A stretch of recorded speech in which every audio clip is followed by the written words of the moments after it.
Okay. ഇനി നമുക്ക് ഫിൻസോപ്പയുടെ ഡാഷ്ബോർഡിൽ ഉൾപ്പെടുത്തിയിട്ടുള്ള കാര്യങ്ങളൊക്കെ ഒന്ന് ചെക്ക് ചെയ്ത് നോക്കാം. ഡാഷ്ബോർഡ് ഞാനൊന്ന് ഓപ്പൺ ചെയ്യുന്നുണ്ട്. ഡാഷ്ബോർഡ് ഏറ്റവും മുകളിൽ ലെഫ്റ്റ് സൈഡിന് കാണിക്കുന്ന 3 ലൈനിൽ ടച്ച് ചെയ്ത് കഴിഞ്ഞാൽ നമുക്ക് ഡാഷ്ബോർഡ് ഓപ്പൺ ആയിട്ട് കിട്ടും. ഇവിടെ നമുക്ക് നമ്മുടെ നെയിം, ഐഡി നമ്പറൊക്കെ കാണിക്കുന്നുണ്ട്. അതുപോലെ നമുക്ക് KYC അപ്ഡേറ്റ് ചെയ്യാനുള്ള ഓപ്ഷൻസ് നമുക്ക് ആപ്ലിക്കേഷനിൽ വന്നിട്ടുണ്ട്. അതേപോലെ ഇതിൽ ടച്ച് ചെയ്ത് നമുക്ക് KYC കൊടുക്കാൻ പറ്റും. ജസ്റ്റ് നമ്മളൊന്ന് ഓപ്പൺ ചെയ്യുക. ഇവിടെ നമ്മൾ pan card, Aadhaar card number, അതുപോലെ പാൻ കാർഡിൻ്റെ ഇമേജ് ഫ്രണ്ട് പേജ്, അതുപോലെ ആധാർ കാർഡിൻ്റെ ബാക്ക് പേജ്, മുകളിൽ കാണിക്കുന്നത് പാൻ കാർഡിൻ്റെ ഇമേജാണ്. താഴെ കാണിക്കുന്നത് ആധാർ കാർഡിൻ്റെ ഫ്രണ്ട് പേജ്. അതിന് താഴെ കാണിക്കുന്ന ആധാർ കാർഡിൻ്റെ ബാക്ക് ഭാഗവും നമ്മൾ അവിടെ ഫോട്ടോസ് ഗ്യാലറിയിൽ പോയിട്ട് സബ്മിറ്റ് ചെയ്തുകൊണ്ട് വെരിഫൈ കൊടുത്താൽ നമുക്ക് KYC കൊടുക്കാൻ പറ്റും. അടുത്ത നമുക്ക് റോയൽറ്റി ക്ലബ്ബ്. നമ്മളെ ടീമിൽ വന്നിട്ടുള്ള റോയൽറ്റി എത്ര വ്യക്തികളുണ്ടെന്നൊക്കെ നമുക്ക് റോയൽറ്റി മേടിക്കുന്ന വ്യക്തികൾ എത്ര പേരുണ്ടെന്ന് നമുക്ക് കാണാൻ പറ്റും. ഇവിടെ പ്രീമിയം മെമ്പേഴ്സ്, ബ്രൗൺസ് ഡയറക്ടേഴ്സിൻ്റെ ചാർട്ട് കാണിക്കുന്നുണ്ട്. അവിടെ നമ്മൾ ടച്ച് ചെയ്താൽ എത്ര പേരാണ് അതിൽ ബ്രൗൺസ് ഡയറക്ടർ റാങ്കിലേക്ക് എത്തിയിട്ടുള്ളത് എന്നിവിടെ കാണാൻ പറ്റും. അവരുടെയൊക്കെ ഓരോ ലെവലിലും വന്നിട്ടുള്ള ബിസിനസ് വോളിയവും നമുക്ക് കാണാൻ പറ്റും. അതേപോലെ ഡാഷ്ബോർഡിൽ നമുക്ക് കാണിക്കുന്നതാണ് സ്പോൺസർ ആൻഡ് ടീം. നമ്മൾ പഴയ പോലെ തന്നെയാണ്. നമ്മുടെ അതിൽ കുറച്ച് മാറ്റം വരുത്തിയിട്ടുണ്ട്. മൈ സ്പോൺസർ ഇതിൽ കാണിക്കുന്നുണ്ട്. അതേപോലെ മൈ ടീം, മൈ പാക്കേജ്. ഇവിടെ നമുക്ക് സ്പോൺസർ നമ്മൾ ചെയ്തിട്ടുള്ള ടീമുകളുടെ നെയിം, ID നമ്പർ ഇവിടെ കാണിക്കുന്നുണ്ട്. ഡേറ്റ് കാണിക്കുന്നുണ്ട്. അതേപോലെ തന്നെ ഇവിടെ അവർ പ്രോഡക്റ്റ് ആക്റ്റീവ് ആണോ ഇനാക്റ്റീവ് ആണോ എന്ന് നമുക്കിവിടെ കാണിക്കുന്നുണ്ട്. നെക്സ്റ്റ് മൈ ടീമിൽ ടച്ച്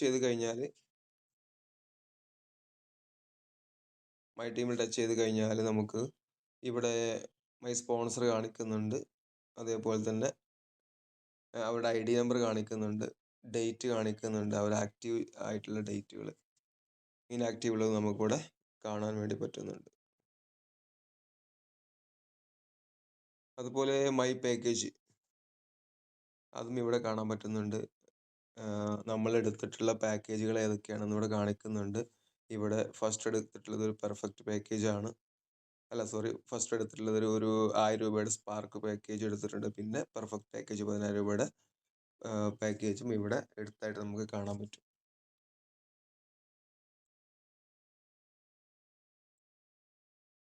അതുപോലെ തന്നെ ഇവിടെ അതർ ആക്ടിവേഷൻ നമുക്കറിയാവുന്നതാണ്. മറ്റൊരാളുടെ ID നമ്മുടെ IDയിൽ കയറിയിട്ട് ആക്ടിവേറ്റ് ചെയ്യാൻ പറ്റും. അവർ രജിസ്റ്റർ ചെയ്ത് അവർ ID നമ്പർ നമുക്ക് തരികയാണെങ്കിൽ നമുക്ക് ഈ അതർ ആക്ടിവേഷൻ എന്ന ബട്ടണിൽ പോയി കഴിഞ്ഞാൽ നമുക്ക് ആ ഒരു IDയെ നമുക്ക് ആക്ടിവേറ്റ് ചെയ്യാൻ വേണ്ടി ഇവിടെ നമുക്ക് ID നമ്പർ FP എന്ന് വരുന്ന ID നമ്പർ ഇവിടെ അടിച്ചു കൊടുത്തതിന് ശേഷം നമുക്ക് സബ്മിറ്റ് കൊടുത്താൽ അവരുടെ നെയിം ഇവിടെ മെൻഷൻ ചെയ്യും. നെക്സ്റ്റ് നമ്മൾ ആക്റ്റീവ് നൗ കൊടുത്തു കഴിഞ്ഞാൽ നമ്മളെ പഴയ പോലെ തന്നെ select package, select product, select delivery address submit കൊടുത്തു കഴിഞ്ഞാൽ നമുക്കത് മറ്റൊരാളുടെ ID നമ്പർ നമുക്ക് ഇവിടുന്ന് ആക്ടിവേഷൻ ചെയ്യാൻ പറ്റും. ആക്ടിവേഷൻ ചെയ്യുമ്പോൾ സബ്മിറ്റ് കൊടുക്കുമ്പോൾ പിൻ നമ്പർ ചോദിക്കുന്നത് അവരുടെ പിൻ നമ്പർ അല്ല, നമ്മുടെ പിൻ നമ്പറാണ് കൊടുക്കേണ്ടത്. നമ്മുടെ IDയിൽ നിന്ന് മറ്റൊരാളുടെ ID ആക്ടിവേറ്റ് ചെയ്യുമ്പോൾ. ഓക്കെ. നെക്സ്റ്റ് ഡാഷ്ബോർഡിൽ കാണിക്കുന്നതാണ് ബാങ്ക് ഡീറ്റെയിൽസ്. ബാങ്ക് ഡീറ്റെയിൽസ് നമുക്കിവിടെ ടച്ച് ചെയ്ത് നോക്കാം, ഓപ്പൺ ചെയ്ത് നോക്കാം. ഇവിടെ നമുക്ക് ബാങ്ക് ഡീറ്റെയിൽസ് ആഡ് ചെയ്യാനുള്ള ഓപ്ഷൻസ് നമുക്ക് ഇവിടെ വന്നിട്ടുണ്ട്. Bank name, account holder name, account name, IFSC code, ഇവിടെ MPIN കൊടുത്തിട്ട് സബ്മിറ്റ് അടിച്ച് കഴിഞ്ഞാൽ OTP വന്നിട്ടായിരിക്കും നമുക്ക് എന്ത് ചെയ്യുക, OTP മെൻഷൻ ചെയ്താൽ നമുക്കത് ബാങ്ക് ഡീറ്റെയിൽസ് ആഡ് ചെയ്യാനുള്ള ഓപ്ഷൻസ് ഇവിടെ കാണിക്കുന്നുണ്ട്. അതേപോലെ ഫ്രാഞ്ചൈസി റിക്വസ്റ്റ്, നമുക്കൊരു ഫ്രാഞ്ചൈസി എടുക്കണമെന്നുണ്ടെങ്കിൽ ഇവിടെ കയറിയിട്ട് റിക്വസ്റ്റ് എടുക്കാൻ പറ്റും. അതേപോലെ ഓൺലൈൻ പേയ്മെൻറ്റ് സ്റ്റേറ്റ്മെൻറ്റ്, ഇപ്പോൾ നമ്മൾ പേയ്മെൻറ്റൊക്കെ ഫണ്ട് ആഡ് ചെയ്യുക അല്ലെങ്കിൽ ഒക്കെ ചെയ്യുകയാണെങ്കിൽ ഫണ്ട് ആഡ് ചെയ്തിട്ട് ഓൺലൈനിൽ നമ്മൾ പേയ്മെൻറ്റ് ചെയ്യുമ്പോൾ അതിൻ്റെ സ്റ്റേറ്റ്മെൻറ്റ് ഇവിടെ കാണിക്കും. അതേപോലെ മാനുവലി പേയ്മെൻറ്റ് ചെയ്തിട്ടുണ്ടെങ്കിൽ അതിൻ്റെ സ്റ്റേറ്റ്മെൻറ്റ് ഇവിടെ കാണിക്കും. അതേപോലെ തന്നെ നമുക്ക് പ്രോഡക്റ്റ് പർച്ചേസ് സ്റ്റേറ്റ്മെൻറ്റ്, നമ്മൾ പ്രോഡക്റ്റ് പർച്ചേസ് ചെയ്തിട്ടുണ്ടെങ്കിൽ അതിൻ്റെ ഡീറ്റെയിൽസ് ഒക്കെ നമുക്ക് ഈ ഒരു ബട്ടണിൽ ടച്ച് ചെയ്ത് കഴിഞ്ഞാൽ നമുക്കതിനെ കാണാൻ പറ്റും. അടുത്ത നമ്മുടെ ജീനിയോളജി, നമ്മുടെ ടീമിനൊക്കെ കാണണമെന്നുണ്ടെങ്കിൽ നമുക്ക് ഈ ഒരു ജീനിയോളജിയിൽ ടച്ച് ചെയ്ത് കഴിഞ്ഞാൽ ഇതേപോലെ കാണിക്കുന്നുണ്ടാവും. നമ്മുടെ ടീമൊക്കെ കാണിക്കുന്നുണ്ട്. സ്പോൺസർ നെയിം, ഡേറ്റ്, കാര്യങ്ങളൊക്കെ നമുക്കവിടെ കാണിക്കുന്നുണ്ട്.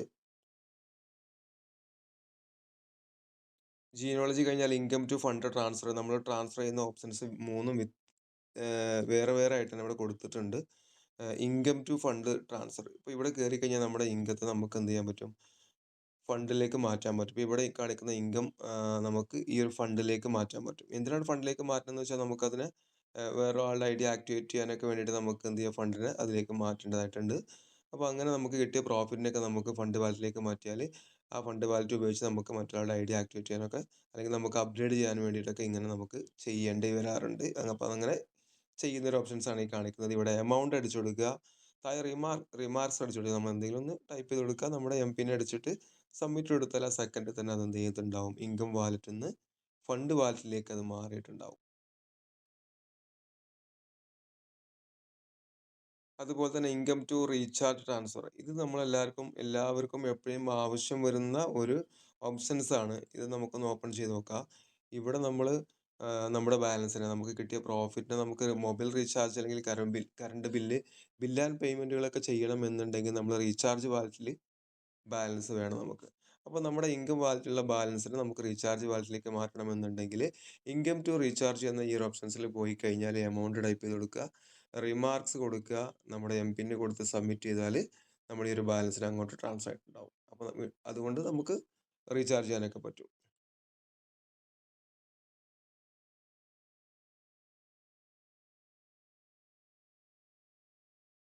അതുപോലെ തന്നെ ഫണ്ട് ടു അതർ ട്രാൻസ്ഫർ, നമുക്ക് ഒരു ഇന്നർ ട്രാൻസാക്ഷൻ നടത്താനുള്ള ഒരു P2P സിസ്റ്റം ഇവിടെ അവൈലബിൾ ആണ്.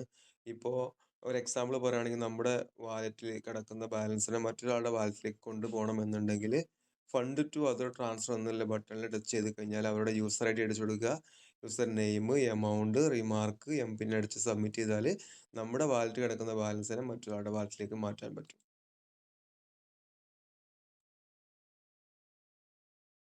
നെക്സ്റ്റ് നമുക്ക് ആഡ് ഡെലിവറി അഡ്രസ്സ്. നമുക്കറിയാം നമ്മൾ ഐഡി രജിസ്റ്റർ ചെയ്ത് കഴിഞ്ഞാൽ ആദ്യം ചെയ്യേണ്ട കാര്യമാണ് ആഡ് ഡെലിവറി അഡ്രസ്സ്. നമുക്ക് ഈ പ്രൊഡക്റ്റ് വരാൻ വേണ്ടിയിട്ട് ഡെലിവറി അഡ്രസ്സ് ആഡ് ചെയ്യണം. അതെങ്ങനെയാണെന്ന് വെച്ചാൽ ആഡ് ഡെലിവറി അഡ്രസ്സിൽ ടച്ച് ചെയ്താൽ നമുക്ക് ഇതുപോലത്തെ ഒരു വിൻഡോ ഓപ്പൺ ആവും. ഇവിടെ name, address, landmark, country, city, phone number, alternative mobile number, second mobile number ഉണ്ടെങ്കിൽ അത് അടിക്കാം, അതല്ലെങ്കിൽ വേണമെന്നില്ല.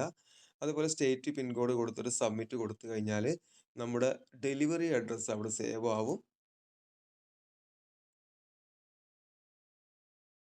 അതേപോലെ വ്യൂ ഡെലിവറി അഡ്രസ്സ്, നമുക്ക് ആ കൊടുത്ത ഡെലിവറി അഡ്രസ്സിനെ വീണ്ടും നമുക്കൊന്ന് ഓപ്പൺ ചെയ്ത് വെരിഫൈ ചെയ്യണമെന്നുണ്ടെങ്കിൽ വ്യൂ ഡെലിവറി അഡ്രസ്സിൽ നമ്മൾ പോയി കഴിഞ്ഞാൽ അവിടെ കൊടുത്ത അഡ്രസ്സിനെ നമുക്ക് കാണാൻ പറ്റും.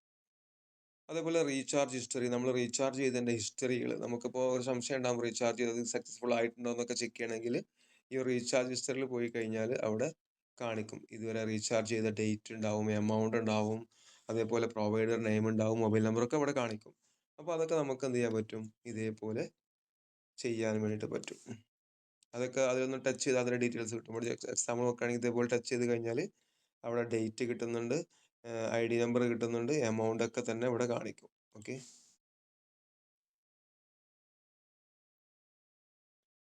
പിന്നെ നെക്സ്റ്റ് വരുന്നത് നമുക്ക് സപ്പോർട്ട്. നമുക്ക് എന്തെങ്കിലും കമ്പനിയുമായിട്ട് അറിയിക്കാനുണ്ടെങ്കിൽ, ടെക്നിക്കലി എന്തെങ്കിലും കാര്യങ്ങളൊക്കെ ചെയ്യാനുണ്ടെങ്കിൽ നമുക്ക് സപ്പോർട്ടിൽ കയറി കഴിഞ്ഞാൽ നമുക്കിവിടെ ഓപ്ഷൻസ് ഉണ്ട്. സെലക്ട് ടൈപ്പ് ഇവിടെ കാണിക്കുന്നുണ്ട്. ഇവിടെ കയറിയിട്ട് പെട്ടെന്ന് വേണ്ട കേസുകളാണെങ്കിൽ നമുക്ക് അർജന്റ് കൊടുക്കാം, അതല്ലെങ്കിൽ നോർമൽ കൊടുക്കാം. അപ്പോൾ നമ്മൾ അർജന്റ് കൊടുത്തു കഴിഞ്ഞാൽ നമുക്ക് അവിടെ സബ്ജക്റ്റ് കൊടുക്കാനുണ്ട്. അതേപോലെ തന്നെ ഡിസ്ക്രിപ്ഷൻ നമുക്കവിടെ കൊടുക്കാം. അതേപോലെ തന്നെ റെസിപ്റ്റ് നമുക്ക് അവിടെ സബ്മിറ്റ് ചെയ്യാനുള്ള ഓപ്ഷൻസ് ഉണ്ട്. ഇത് ഈ റെസിപ്റ്റിൽ നമ്മൾ ടച്ച് ചെയ്താൽ നേരെ ഗാലറിയിൽ പോകും. നമ്മൾ സ്ക്രീൻഷോട്ടൊക്കെ അതിൽ സബ്മിറ്റ് ചെയ്യാൻ പറ്റും. ഓക്കെ. ശേഷം സബ്മിറ്റ് കൊടുത്തു കഴിഞ്ഞാൽ ആ ഒരു റിക്വസ്റ്റ് കമ്പനിയിലെത്തും. അവിടെ അവരുടെ ഹെൽപ്പ് ഡെസ്കിൽ അത് വെരിഫൈ ചെയ്തതിനു ശേഷം നമുക്ക് അതിന്റെ ഒരു റീസൺ നമുക്ക് അവിടുന്ന് കിട്ടും.